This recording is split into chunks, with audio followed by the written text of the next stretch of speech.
सहारा enterprises तुमच्या स्वप्नातली गाडी आता कमी किमतीत.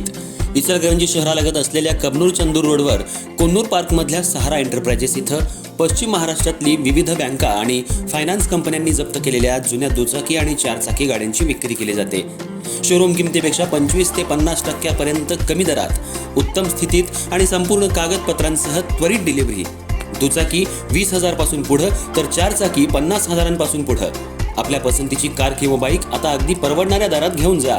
विश्वास, पारदर्शक व्यवहार आणि उत्तम सेवा हेच आमचं वैशिष्ट्य.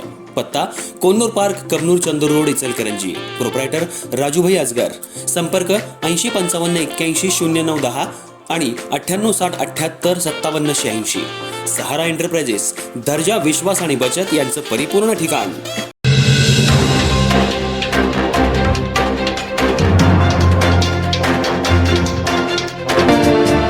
इचलकरंजी महानगरपालिकेच्या विशेष पाणी प्रश्नावर झालेल्या सभेत सत्तारूढ आणि विरोधकांच्यात आरोपांच्या फैरी झडल्या.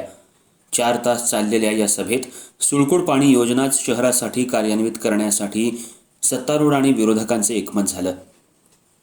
ही योजना मार्गी लागण्यासाठी महापौरांच्या नेतृत्वाखाली मुख्यमंत्री आणि दोन्ही उपमुख्यमंत्र्यांना भेटण्याचा ठराव करण्यात आला.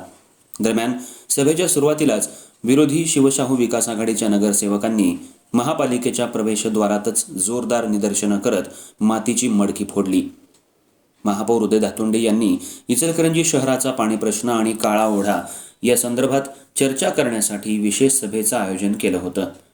सभागृहात येतानाच विरोधी सदस्यांनी पाणी योजनेसंदर्भात घोषवाक्य लिहिलेली जॅकेट परिधान केली होती.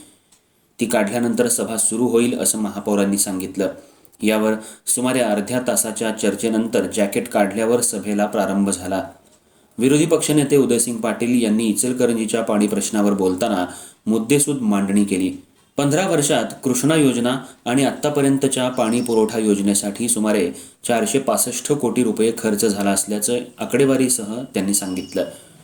कृष्णा नदीत पुरेसं पाणी असतानाही केवळ नियोजन शून्य कारभारामुळे आपण नागरिकांना पाण्यापासून वंचित ठेवत आहोत असा आरोपही त्यांनी केला. विरोधकांच्या वतीनं नगरसेवक संजय तेलनाडे, रणजित जाधव, अमरजित जाधव, सयाजी चव्हाण, परवेज गैबान, सुनील तेलनाडे, पद्मजा साजरतकर, संगीता आलासे, स्मिता तेलनाडे, क्रांती आवळे यांनी भूमिका मांडली. काही मुद्द्यांवर बोलत असताना सत्ताधारी गटातील नगरसेवक विरोधकांना व्यत्यय आणत होते. यावर दोन्ही बाजूकडून खडाजंगी झाली. ज्येष्ठ नगरसेवक मदन कारंडे यांनी या प्रश्नावर बोलताना परखड मत मांडलं. केवळ सभा घेतली, सभागृहात चर्चा केली, यावर हा विषय संपणार नाही. तर नेमकं तुम्ही काय करणार आहात हे जाहीर करा. इचलकरंजीकरांना फसवू नका असं त्यांनी सांगितलं. सत्तारूढ गटाकडून उपमहापौर अनिल डाळ्या, रवी रजपुते, तानाजी पोवार, राजू बोंद्रे, सुशांत कलागते, मनीषा नवनाळे, तेजश्री भोसले, विजया महाजन, ध्रुवती दळवाई यांनी सुळकूड योजना होण्यासाठी सत्ताधारीही आग्रही असल्याचं सांगितलं. सभागृह नेते विठ्ठल चोपडे यांनी सभागृहासमोर पाणी प्रश्नाची वस्तुस्थिती मांडली. सुळकूड योजना शासनानं आम्हाला मंजूर केली आहे. या योजनेसाठी आम्ही आग्रही आहोत. केवळ विरोध आणि राजकारण म्हणून इचलकरंजीला विरोध केला जातोय. कुणाच्या तरी दबावाखाली अधिकारी चुकीचा अहवाल बनवत असल्याचा आरोप करत विरोधकांनी उपस्थित केलेल्या प्रश्नांचा सविस्तर खुलासा केला. शहरवासियांना 2 दिवस आड आम्ही पाणी पुरवठा करणारच असं त्यांनी शेवटी सांगितलं. महापौर उदय धातुंडे यांनी इचलकरंजी शहराला स्वच्छ आणि मुबलक पाणी देण्यासाठी आम्ही कटिबद्ध आहोत. त्यासाठी विरोधकांना सोबत घेऊन सुळकूड योजना मार्गी लावण्यासाठी शासन दरबारी पाठपुरावा करणार असल्याचं घोषित केलं. यावेळी उपायुक्त सुषमा शिंदे, नगरसचिव यांच्यासह नगरसेवक, अधिकारी उपस्थित होते.